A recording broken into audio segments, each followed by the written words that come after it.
L'ambassadeur algérien en France rappelé à Alger, l'ambassadeur français au Mali convoqué à Bamako.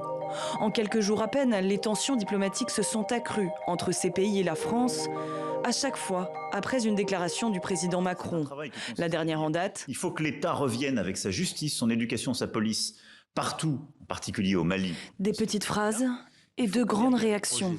Ce mardi, Alger et Bamako affichaient un front commun contre la France. Nos partenaires étrangers ont besoin de décoloniser leur propre histoire. Alors, faut-il voir dans ces crises une rupture dans la stratégie diplomatique française? C'est à mon avis une stratégie qui s'inscrit dans une assez grande continuité en matière de politique étrangère, une continuité que je n'hésiterai pas à qualifier de gaulliste. Ce chercheur rappelle aussi l'influence potentielle des élections présidentielles dans 7 mois.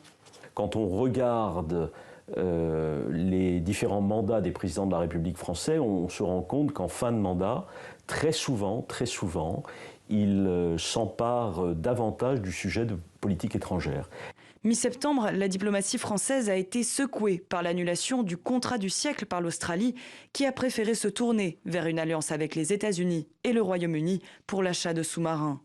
En rappelant son ambassadeur à Washington, son allié de longue date, la France a signalé son désaccord profond, ce qui a entraîné des excuses à demi-mot des États-Unis.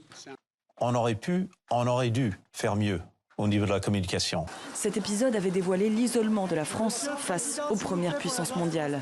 Ces dernières heures, lors du sommet informel en Slovénie, Emmanuel Macron a bataillé une nouvelle fois pour renforcer l'autonomie militaire européenne face aux États-Unis et à la Chine.